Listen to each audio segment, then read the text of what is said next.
Cynthia Elizabeth Heck was born on June 12, 1944, in Oliver, British Columbia, which is known as the wine capital of Canada. She was born to Matilda, a homemaker, and Otto Heck, an English teacher and former colonel in the Royal Canadian Air Force. She was one of 6 children with 3 brothers and 2 sisters.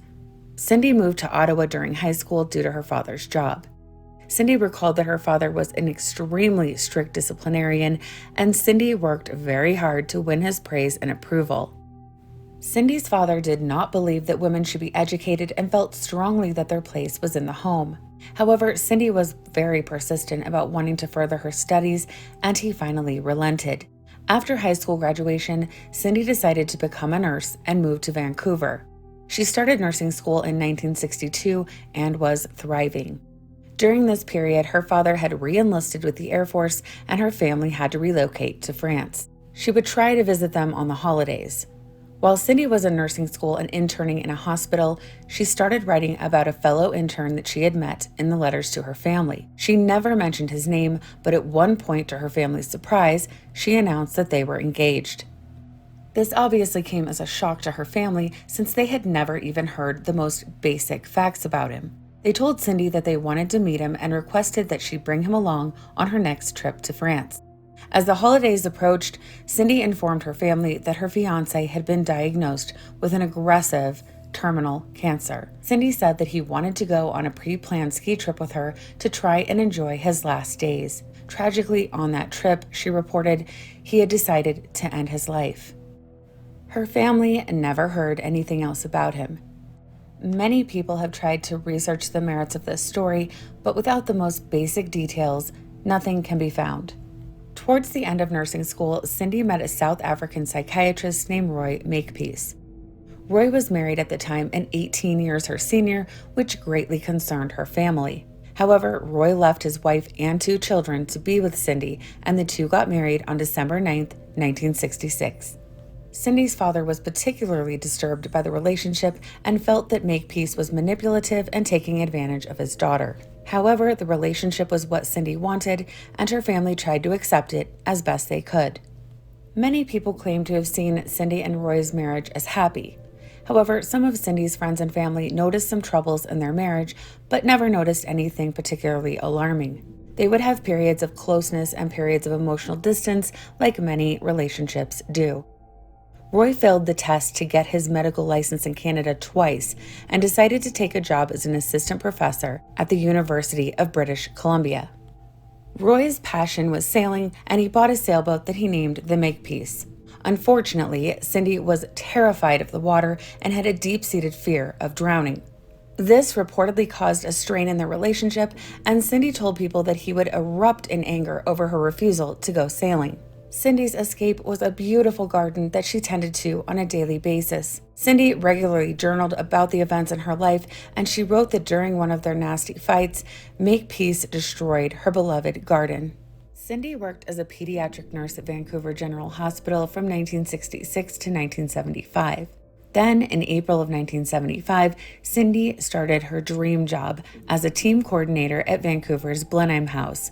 She worked with children with behavioral disorders, and although she didn't have any of her own, she was a natural with the kids and they all loved her. Her colleagues stated that she was upbeat, responsible, competent, and always very professional. In 1982, after 16 years of marriage, Cindy dropped the news to her family that she was leaving Roy.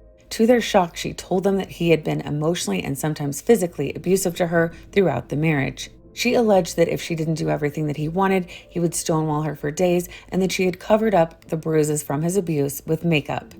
Roy's response to the allegations was an admission that he had, quote, only slapped her twice throughout the course of their marriage, but denied any other abuse. By all known accounts, although Roy didn't want to get divorced and didn't initiate things, the split seemed to be amicable and they agreed to separate.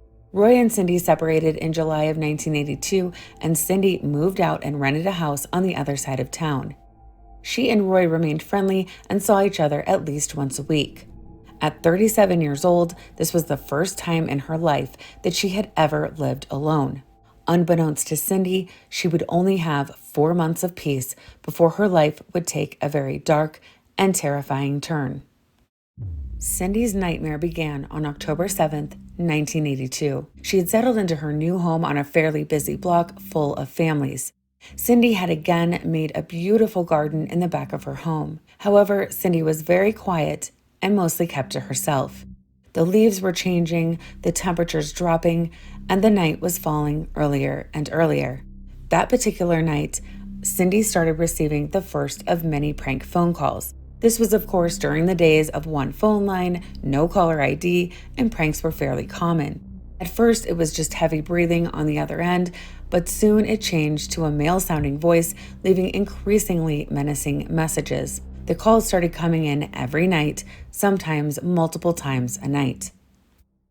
A very rattled Cindy told her family and her ex-husband Roy that she had this strange feeling that on top of the phone calls, she was being followed. On one occasion, she had actually seen a man dressed all in black lurking around her property.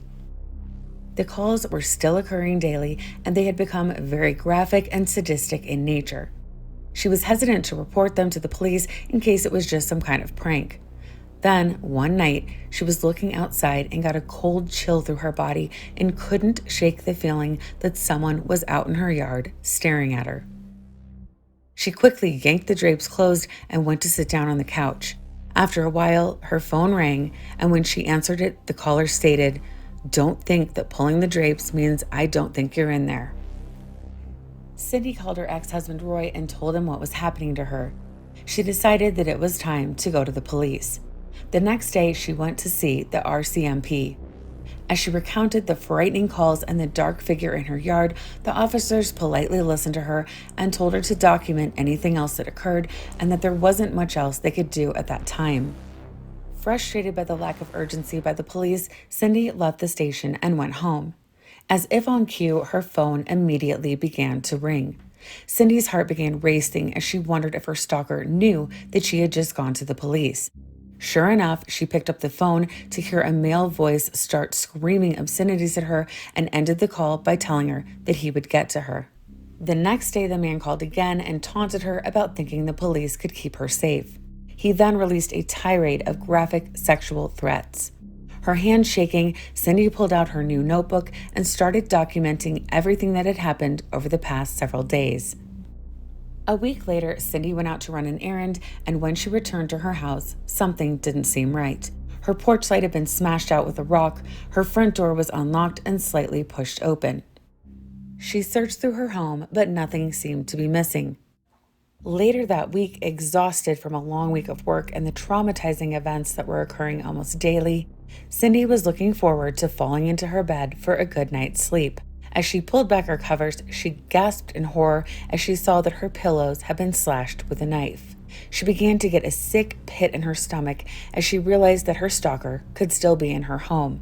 She immediately called the police, and they arrived and took her statement. The officers noted that Cindy was visibly trembling and seemed genuinely terrified. She told the police that she feared the stalking was escalating and whoever was doing this was becoming more emboldened. Unfortunately, just like before, the police did not find anyone on or around her property by the time they arrived.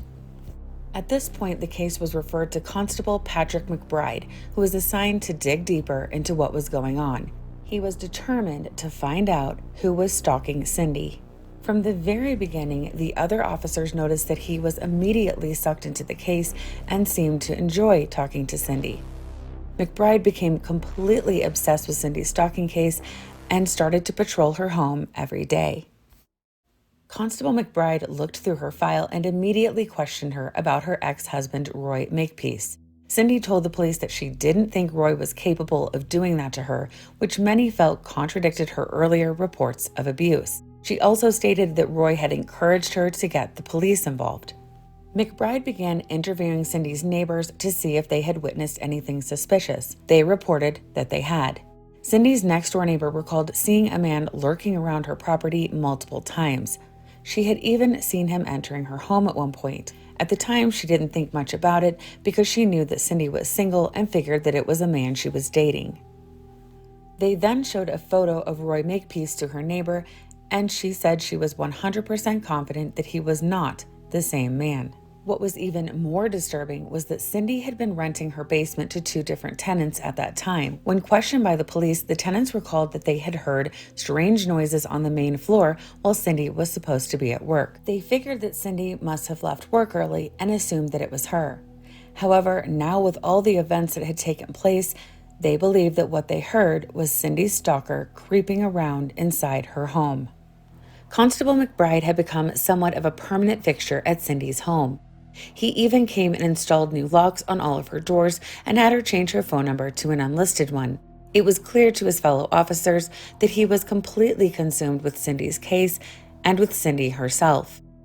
On October 30th, 1982, Cindy found a note on her porch that had been crudely made by cutting out letters of a magazine. It read, "Soon, Cindy." She immediately called McBride and asked him to move in. McBride had recently separated from his wife, and without hesitation, he accepted. However, Cindy told a different story. She told her friends that it was McBride's idea to move in for just 2 weeks and monitor what was happening. She denied any type of romantic relationship. When McBride moved in, the stalking seemed to slow down for a short period of time. The relationship was unorthodox and unethical, to say the least. It's reported, but not verified, that Cindy and McBride would double date with Roy and a female friend and would frequently discuss their theories on who was stalking Cindy. However, one night, McBride noticed Roy Makepeace driving past the residence multiple times with his lights off. He walked outside to find Makepeace sitting outside in the dark in an alleyway with 2 guns and a knife in his car. When McBride asked him what he was doing, he said that he was checking on Cindy. McBride told him to leave, that the cops had it under control, and told him not to come back. Unbeknownst to Cindy, McBride had the phone company put a trace on her phone. 2 weeks after he moved in, he answered the phone to someone breathing on the other end. The call came from another nearby town, not far from the Vancouver airport. After living there for only a month, McBride asked Cindy to marry him. Cindy told him that things were moving way too fast for her and asked him to move out. McBride left but remained an investigator on the case and kept in constant contact. After McBride moved out, Roy started patrolling Cindy's house again. At this point, the police strongly suspected that Makepeace was Cindy's stalker. More threatening homemade notes started showing up at Cindy's house and left on her car. Then, on January 27, 1983, just 1 month after McBride moved out, everything took a much darker turn. Roy asked Cindy to move back in with him, and she declined.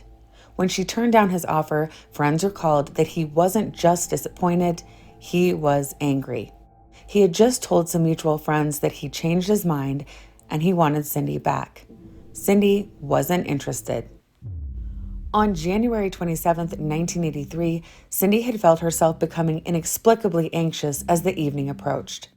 Her friend Agnes Woodcock offered to come over and spend the night so that she wouldn't have to be alone. While she was waiting, Cindy decided to move some old boxes out to her garage in the back. As she entered the garage and flipped on the light, nothing happened. The light wasn't working and the garage stayed pitch black. Cindy immediately felt a pit of dread begin to form and again had the feeling that she wasn't alone.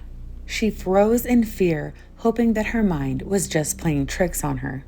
Out of the blackness, she heard a noise behind her. Before she could turn around to see what it was, a man suddenly appeared and grabbed her right arm. As she tried to scream, she felt a pinprick from a syringe, and then everything faded to black. Around 9:30 p.m., Agnes arrived at Cindy's house and knocked on the door. The house was too still and too quiet, and Agnes became concerned that Cindy wasn't answering. Cindy loved taking nightly baths, and Agnes wondered if she was relaxing in the tub and had simply lost track of time.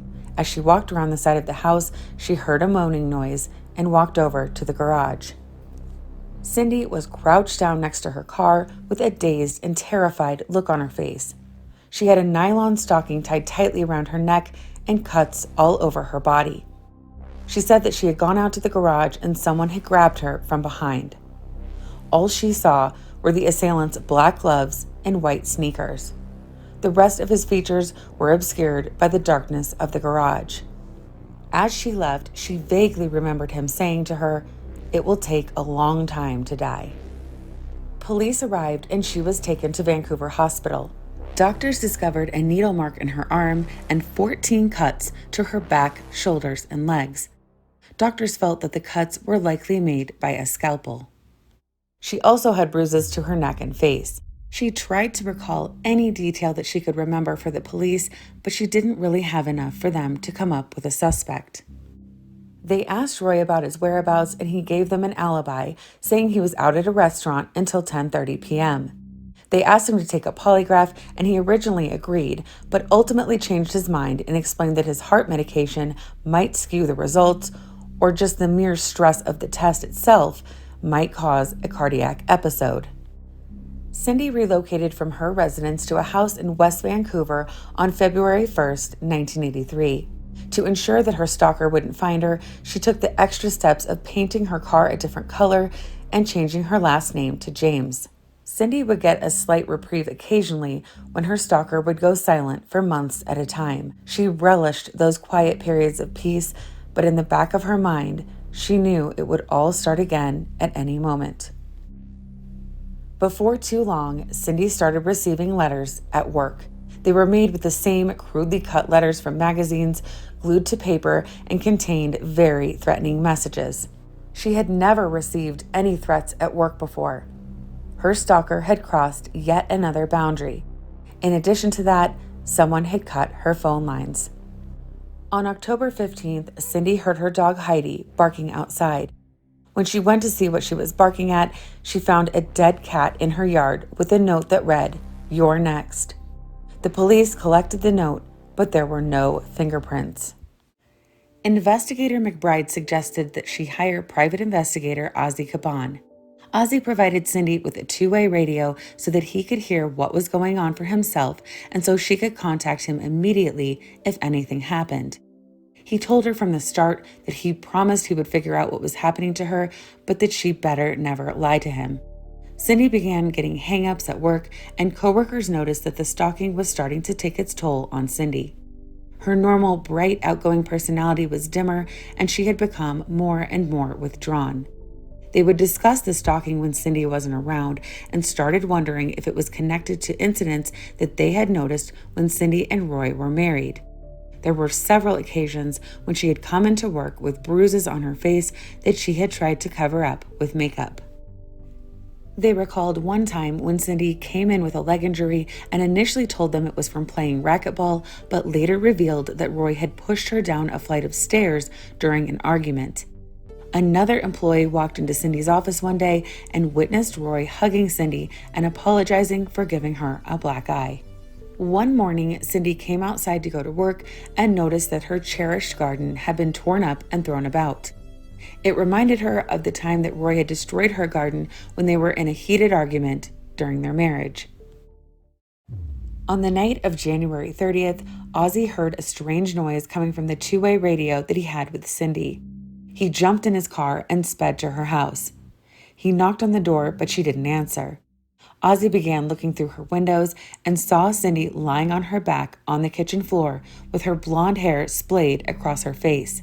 He kicked in the door and rushed to Cindy's side.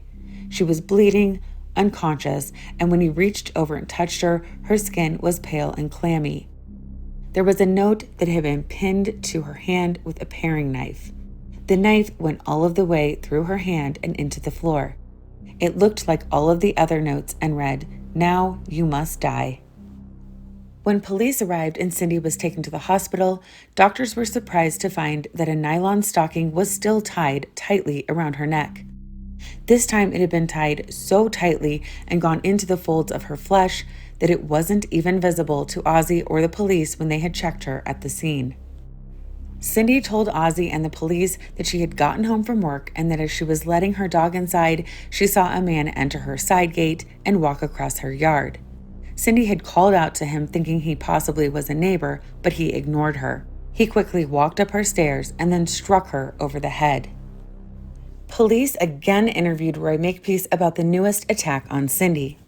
They interrogated him for 6 hours and told him that Cindy had relayed to them that he had a violent temper and that she finally believed that he could be behind the stalking and attacks. He adamantly denied having anything to do with it, and without any evidence, the police had to let him go. By the summer of 1984, Cindy's friends and family also started noticing a marked change in her appearance and her behavior. She began losing a lot of weight, chain smoking, and becoming extremely edgy. She stopped speaking to her friends and family about the attacks because she felt so guilty about the stress that it was causing them. Her family and friends were desperate and frustrated, so they decided to take turns staying with Cindy at her house. While staying with her, each one of them was present for either a harassing phone call or heard noises outside of her home that they couldn't explain. Unfortunately for Cindy, the stalking and attacks were about to escalate like never before. On June 18th, less than a week after Cindy's 39th birthday, Ozzy received a frantic call. Cindy was hysterical and claiming that someone was in her house. He rushed over to her home to discover Cindy cowering in her garden outside. He searched her home and found her dog Heidi visibly shaking and crying in the basement. It was obvious to Ozzy that someone had physically hurt Cindy's dog. Heidi had a rope tied around her neck with a note lying next to her that read, "Happy Birthday." There was a cigarette butt on the windowsill that was different than the brand that Cindy normally smoked. Ozzy decided to stay in her home during the day while she was at work and answered the phone himself to many hang-ups while she was gone. He gave her a silent alarm and pepper spray to carry with her at all times. What's even more disturbing is one incident in particular that Ozzy discussed in an interview. He claimed that he was sitting in his car one night watching Cindy's home when he witnessed investigator McBride walking around Cindy's property and peering in her bedroom window while she was undressing. On July 9th, Cindy's mother Tilly spent the night at her home. She awoke in the middle of the night to Heidi barking and found Cindy checking her windows and doors on the main floor of the house. Moments later, they both heard the doorbell ring and discovered a window near the front porch cracked in several areas. On July 23rd, Cindy decided to take her dog on a walk in Dunbar Park in a quiet residential area around 8 p.m. Cindy said that as she was walking back to her car, a dark green van pulled up with a man and a woman inside asking her for directions. The driver suddenly got out of the van, and Cindy's memory again faded to black. Reagan Trethway lived in the neighborhood surrounding Dunbar Park. Around 11 p.m., he heard a strange noise coming from the front of his home, and when he went to investigate, he saw a blonde woman trying to open the front door. She pointed to her throat and began to pass out. A nylon stocking was tied so tight around her neck that he could barely get his fingers under it. Police came to the hospital and questioned Cindy about what happened. Doctors had found traces of sedatives in her blood, but didn't measure the amount or look to see if there were any injection marks. Cindy took Ativan for her anxiety, but doctors never asked her what her last dose was or did any detailed follow-up on her toxicology. They also found twigs and leaves in her underwear, but couldn't tell if she had been assaulted, and Cindy had no memory of the attack. As she tried to recall the events of the evening, something wasn't ringing true for the cops and for Ozzy. They could tell that she was holding something back or possibly even trying to protect someone. I remember thinking, oh my God. And then I don't think I really remember anything else. However, since she was obviously extremely traumatized and not very coherent, they didn't push the issue. When police went to the area that she said she was taken from, they saw Cindy's shoes in the grass and her can of pepper spray on the ground. They could also make out clear drag marks where it appeared that Cindy had been dragged into the van. Before anyone had even heard Cindy was attacked, a phone call came into the nurse's station at the hospital. A man with an accent started asking questions about how tight security was, how many floors were in the hospital, and when the emergency wing closed for the night. The nurse became alarmed and notified the detectives. They played a clip of Roy for the nurse, and she felt that they sounded similar, but she couldn't be 100% sure. After the July 1984 attack, Cindy continued to receive harassing phone calls, but none were long enough to be fully traced by police. Police set up 24-hour surveillance at both Cindy and Roy's homes for a week, but after days of nothing unusual happening, they pulled their surveillance. In July of 1985, Cindy agreed to call Roy on a recorded line with the police present. Roy denied having anything to do with the stalking and accused Cindy of being mentally ill. Are you denying it? My God. I am certainly denying it. I always have denied it. I have absolutely nothing whatever to do with it. Cindy decided that it was time to move yet again and bought a home in Richmond, 15 miles south of Vancouver. All seemed quiet at first. However, Cindy knew that it was too good to be true. On April 12, 1986, Cindy had Agnes and Tom Woodcock over to play cards and to take her mind off everything. Since they had had a few drinks, Tom and Agnes decided to stay overnight. At 2:30 a.m., Tom awoke to a loud noise that had come from downstairs. Not long after, Cindy knocked on their bedroom door as she had heard the noise too and wanted Tom to come with her to check it out. They both crept out into the hallway to investigate what had caused the loud thud. As they approached the basement, Tom saw flames shooting up in the air. Agnes picked up the phone to call the fire department, but the lines had been cut again. Tom ran outside and saw a man standing off in the distance. He called out to him, asking the man for help and to call the fire department. The man didn't reply and instead took off running in the opposite direction. Once again, police couldn't find any evidence to prove who was responsible for causing the fire in Cindy's new home. After the fire, Cindy was thrown into a deep depression. She realized that despite moving yet again, her stalker was always going to find her. Her mental state became so fragile that she decided to check herself into a hospital for treatment. She also finalized her divorce with Roy Makepeace. According to Cindy's father, she told him that she had been withholding information regarding her alleged attacks, stating that she knew the identity of the assailant, but refused to name him. Cindy took 6 months of sick leave from her job at the Blenheim house and went to Germany to visit her brother. The trip was exactly what she needed, and she felt stronger by the day. She didn't have to look over her shoulder or deal with any of the anxiety or stress of the stalking and attacks. Her brother begged her to stay longer, but eventually she had to get back to work. When Cindy returned to Vancouver, she was asked to resign from Blenheim. They told her that the stalking had taken too much of a toll and they didn't feel like she could competently perform her duties anymore. Cindy was heartbroken. This job had been her dream job, and she felt like everything in her life was crumbling.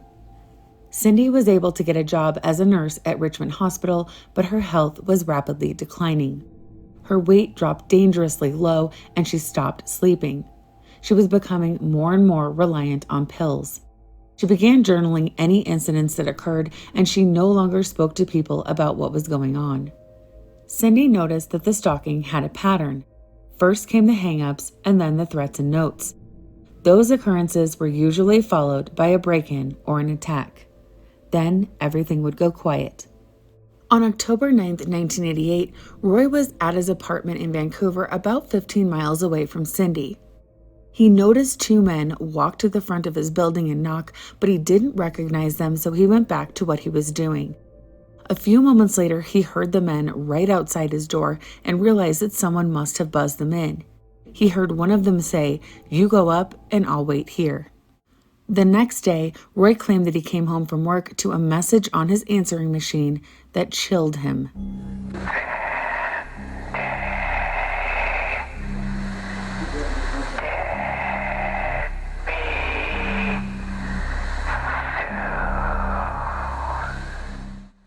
Roy was still very upset with the Vancouver Police Department over his perceived mistreatment, and he never told them about the men or the message. On October 26th, Cindy pulled into her garage after a long day at work. She had lost a patient that day, and it weighed heavy on her mind as she turned off her car and just sat in her quiet parked car. As she got out, she was surprised to notice a man standing at the back of her car. As he quickly approached her, she noticed yet another man step out of the shadows. Before she could even react, they stuck her with a needle. 2 hours later, Ozzy received a notification of a silent alarm from Cindy's house. He sent an officer over and they immediately noticed that Cindy's car dome light was on and her garage door was open. As he approached the car, he noticed that Cindy was laying in the driver's seat and nude from the waist down. Her hands were tied behind her back and there was a black nylon stocking around her neck. Her skin was cold to the touch and the police initially thought that she was dead. However, when Cindy made a gasping sound, they realized that she was still alive and they rushed her to the hospital. Cindy was alive, but she was in a coma and in very bad shape. When she finally regained consciousness days later, investigators began questioning her about what happened. Both men had been wearing ski masks and she couldn't recall much about the attack. Meanwhile, in Cindy's garage, they found 4 cigarette butts that again were a different brand than what Cindy smoked. For some unknown reason, the Vancouver Police Department did not preserve and test the cigarette butts for any evidence. Investigators hired mountain climber and knot expert Robert Chisnell to analyze the knots on the nylon stockings that she had frequently been found bound with. At the time, Chisnell concluded that it was highly unlikely that Cindy would have been able to secure such knots by herself.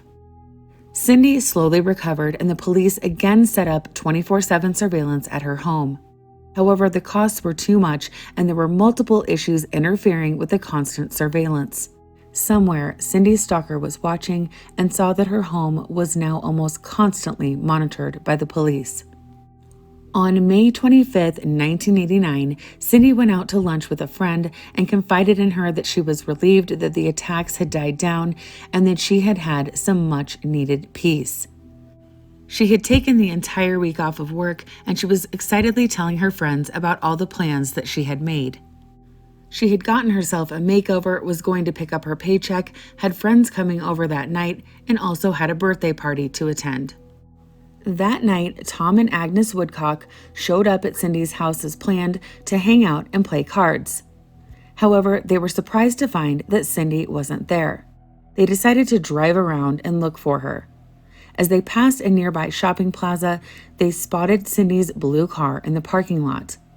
When they got out and went up to examine it further, they saw that Cindy's purse and keys were sitting on the seat. They also noticed that there was a small trail of blood that had ominously trickled down the door. Inside the car, there were groceries, a wrapped birthday present, and her bank card with a receipt for a withdrawal. Everything felt wrong to Tom and Agnes, and they immediately called the police. Investigators' first stop was Roy Makepeace's residence. Roy seemed defensive and on edge when the police asked him about what he had done the previous day and if he knew where Cindy was. He was adamant that he had an alibi for the night of the 25th and claimed he went cycling with a friend. The police now began investigating the disappearance of Cindy James. They started searching everywhere. They also tested the blood on the door and found that it was indeed Cindy's. They questioned the man who was at the same ATM several minutes before a withdrawal was made out of her account. He told investigators that he did see a blonde woman walk across his path in the opposite direction from the parking lot in her car. While she was missing, an unknown man called Cindy's insurance company and said that he was her father, Otto. The insurance company representative refused to give out any information over the phone, and the man hung up. The representative told police that he sounded like an older man with a slight accent. Cindy's father denied making the call. Weeks ticked by and the police were baffled at how Cindy could just vanish into thin air. Then, on the morning of June 8th, a construction crew was working on a sidewalk near an abandoned graffitied house when one worker noticed something off in the unkempt grass. He saw blonde hair and moved closer to see what it was. As he walked closer, he realized that it was the body of a woman in a pink shirt and burgundy pants with one shoe. Her other shoe appeared to be tossed in the grass. The bottoms of her feet were clean. She was hog-tied and there was a black nylon stocking tied around her neck. She was already in advanced decomposition from being out in the elements for so long. Investigators immediately began questioning everyone in the area, including a homeless man that was living in a van near her body. He claimed he never noticed anything. Once again, the police had no witnesses and little to go on. They continued their investigation as they awaited the autopsy reports. When the medical examiner performed Cindy's autopsy, everyone was expecting to hear that the cause of death was strangulation. However, the autopsy shockingly revealed that Cindy had 8 medications in her body and died from a massive overdose of flurazepam and morphine. Her toxicology report showed 10 times the lethal dose of morphine in her system. In another surprising move, police seemed to rule out homicide almost immediately, despite several key things that seemed hard to explain away. Investigators have been suspicious of Cindy's stalking incidents and attacks for quite some time, since there were never any eyewitnesses and they had never been able to identify any suspects. They believed that Cindy was suffering from a significant mental illness and had most likely chosen to take her own life.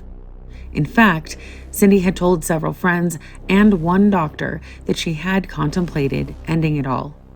However, Cindy's friends and family insisted that she was murdered. A search of Cindy's home found over 900 various sleeping pills and a kit containing a syringe and saline solution. No nylon stockings were found. In addition to that, no syringes or signs of medications were found at the crime scene. One of Cindy's feet was bare and clean on the bottom, despite the fact that she was in an area with a lot of dirt and grass. Then there was a statement from Ozzy that when he went to see her body in the morgue, the lividity, or area of the body where the blood settles after death, was on the left side of her body, yet Cindy was found laying on her right side. A memorial service was held for Cindy on June 14, 1989, 2 days after what would have been her 45th birthday. Police surveilled the memorial service using hidden cameras, capturing the faces and license plates of all who attended. Her ex-husband, Roy Makepeace, did not attend. Cindy James was a nurse who lived in Richmond. Her body was found in a vacant lot there last year, 2 weeks after her family reported her missing. For a long time, Cindy James had been terrified. She was convinced that someone was out to get her, and she told police that many times. In fact, in the 7 years leading up to her death, she filed 90 complaints with the Richmond and Vancouver police. However, all along, the police blamed Cindy James' mental state for her problems, and after an investigation into her death, ruled out foul play. Andy Orr reports on the first day of testimony at the inquest. The body of the 44-year-old nurse was found in June of last year at number 3 Road in Blundell in Richmond, her hands and feet bound. It was the end of a tortured life for Cindy James. Since her separation from a Vancouver doctor in 1982, James had become well known to Vancouver and Richmond police. More than 90 times she complained of harassing phone calls, break-and-enters, men following her, and in 1983 she was hospitalized after being found beaten in her garage. She claimed 2 men had attacked her. Cindy changed her name, unlisted her phone number, and moved from Vancouver to Richmond. But no matter what she did, the harassment continued. An extensive inquest into Cindy's death was held in the spring of 1990. Bombshell information was revealed from both investigators and Cindy's friends and family. The inquest consisted of 5 jurors and featured testimony from over 80 witnesses. It ended up being the most expensive inquest in the history of British Columbia at that time. It was originally scheduled to run 3 weeks, but it progressed much slower than expected and ended up lasting 40 days. During the hearing, the threatening messages left for Makepeace were played. During his testimony on the stand, Makepeace made various accusations against Cindy's family, alleging that her father had physically abused her throughout her childhood and that one of her brothers had molested her. He also accused the police of attempting to frame him.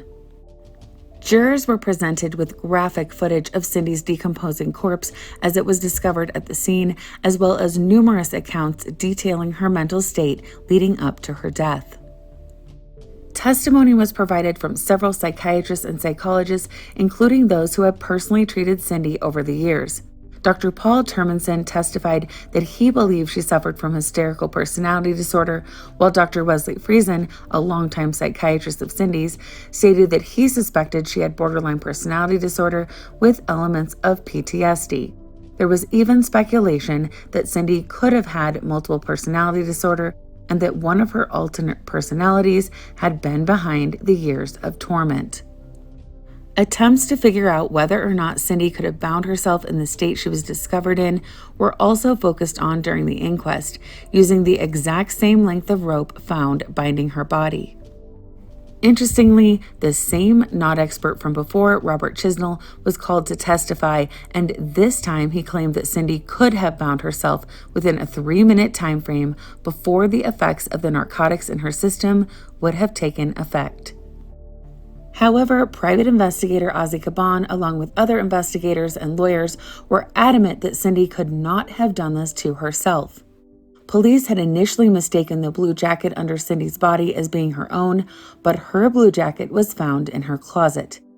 The blue jacket found under Cindy's body belonged to someone else. In addition to that, Ozzie felt strongly that Cindy had been redressed after she died and dumped at that location.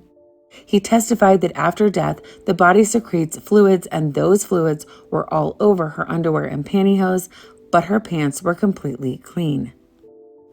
He also argued that there was no way she could have tied the black stocking tightly around her neck and hogtied herself before that amount of morphine would have caused her to pass out. They also threw out a pork chop and left it in the same exact area where Cindy's body had been found, and it was almost immediately eaten by scavengers. However, Cindy's body was untouched. However, other troubling details began to emerge from investigators. Constable Willicott testified that he had been the first to respond to Cindy's attack in her garage in January of 1983. He conducted a search of Cindy's home, and the first thing that he noticed was that the garage light did turn on, unlike she had said. He also noticed that the boxes that she said she was moving were neatly stacked in a pile, and there was no sign of a struggle. As he was walking down the hallway and glanced in the bathroom, he stopped in his tracks.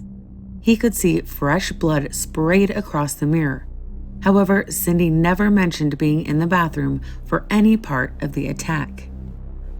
Because of these findings, the police asked Cindy to take a polygraph, and she agreed. They asked her if she had cut herself and if she had tied the nylon stocking around her own neck. She answered no to both questions, and the polygraph indicated that she was being deceptive. They decided to give her another chance, wondering if her stress had skewed the results. She failed the second one as well. After they told her that she had not passed the test, she changed her story and told the police that the attack had actually happened inside. She said that her attacker had threatened to hurt her family and that she was scared when she gave the first version of events. Constable Ikama testified that he was the officer who responded to Cindy's attack in her kitchen in January of 1984. He testified that the blood on the floor was smeared in a pattern as if someone had tried to clean it up. They also noted that all of the doors were locked, and Ozzie had to kick in the door to get to Cindy. Detective Foster testified that he was the investigator assigned to the fire in Cindy's home in April of 1986. The first thing they noticed was that Cindy's bed had not been slept in, even though the fire started in the middle of the night. The origin of the fire was a bookcase that contained photos and memories from her relationship with Roy. However, Tom Woodcock testified that he was positive there was a man standing off in the distance watching the house that night who ran away when he had asked for help. Roy Makepeace gave a very emotional testimony and stated that he felt targeted by the police and lamented about the poor mental health care Cindy received during the investigation. He also testified that as the years went by, Roy went from believing that she was being stalked to believing that she was doing it to herself. He recalled a specific time at the beginning of the stalking where Cindy had asked him if he thought she was losing her mind, and he reassured her that she was not. He said that looking back, he regretted not asking her questions about why she felt that way. He recalled other times in their marriage where he had caught her in lies, and she had once even pretended that she had received an angry letter from her mother, but later admitted that she herself had written it. Roy believed that Cindy had multiple personality disorder or dissociative identity disorder that stemmed from traumatic abuse in her childhood. He stated that he would never understand why no psychiatrist had asked her details about her childhood.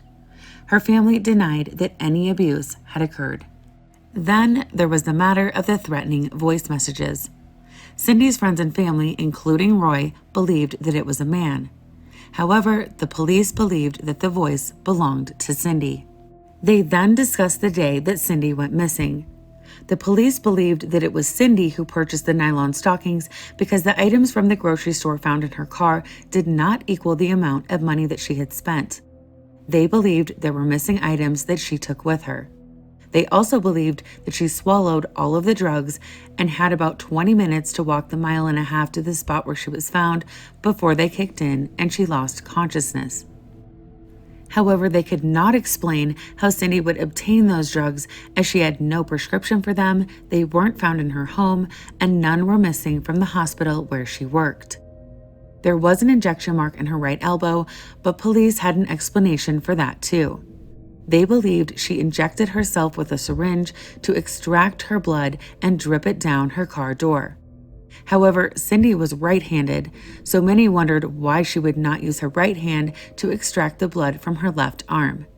They even compared the knots in the stockings to the knots created when Cindy had tied her shoes. Cindy's family was incensed at this accusation and pushed the fact that there were independent witnesses to many of the calls and unexplained events over the years.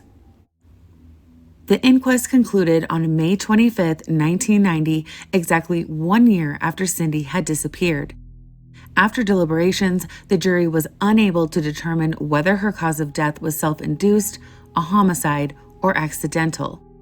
It was ultimately ruled that Cindy had died of a, quote, unknown event, and the case was formally closed. This is probably the most baffling case that I've ever come across. One that's kept me awake at nights. I know anybody who's come across this case, the jurors, the coroner's people, police officers who I've talked to, everybody has lain awake at night thinking, can this be? Can somebody have done this to themselves? Can somebody be out there lurking still and have never been caught? Possibly she went out and she bought the pantyhose, and then she went and she injected herself and she drank all this stuff down, and then she tied herself down, walked over 1.5 miles, lay down in the bush, all tied up, and died. That's a terrific story, isn't it? I now believe it's a suicide. I believe it's a murder, yes.